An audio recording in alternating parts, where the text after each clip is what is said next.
Oh, hello. When I'm walking down the street, at least one person has stopped and asked me, "You know, Graham, you're such a good-looking Bible scholar. What's your favorite Bible story?" And I say, "Well, Hank, the story of Joshua and the Battle of Jericho has always piqued my interest. And of course, scholars maintain that the story of Joshua is found in the book of Genesis.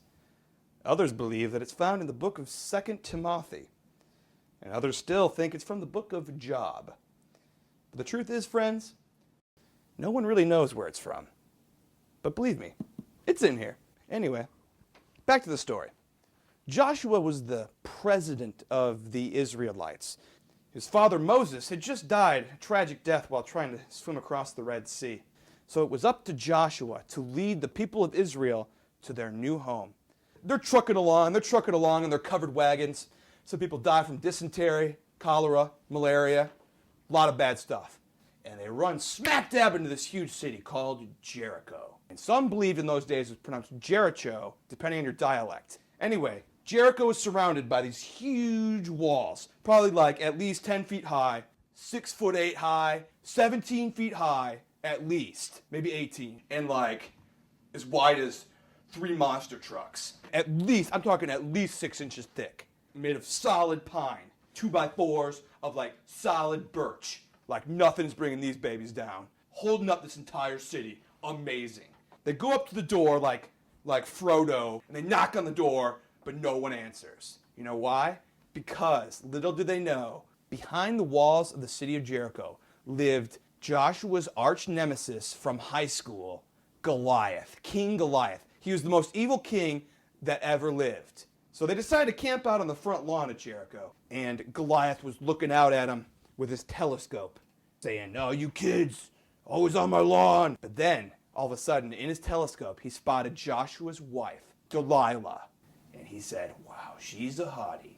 Because believe me, she was. It's like Keira Knightley times 10. So that night, he had some of his men sneak out in brown cloaks to the Israelites' camp.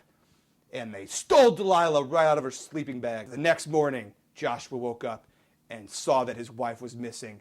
And he went crazy. He goes, "Delilah! Delilah! Delilah!" Some of the most famous words in the Bible. Anyway, he goes up to the gates and says, "Goliath, give me back my wife." But Goliath did not. So he summoned all the greatest political leaders in the world.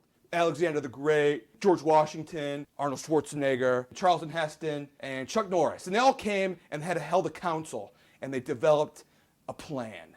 They constructed this enormous horse, which was designed to look exactly like a beautiful palomino with a flowing mane. It was like 60 feet tall, even had real horse hair. Anyway, they had their men hide inside this horse, and they wheeled it up and gave it to Goliath as a 50th birthday present. And he takes it inside the city, and when night fell, the men snuck out of the horse, and suddenly the battle began.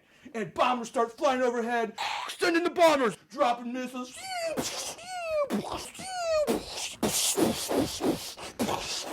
Everybody's like screaming, "Ah!" Start like, "Evacuate the city! Evacuate the city!" And Joshua's guys start throwing mustard gas. It's like, all the Jericho people are like, "I can't see anything! I'm allergic to mustard!" And then all of a sudden, everything went still. They saw the white flag of surrender from Goliath's hairy arm. "That's enough. I don't want your wife anymore." And then Delilah came out wearing a new dress. And that's why the Bible says, "All's fair in love and war." Thanks, Joshua.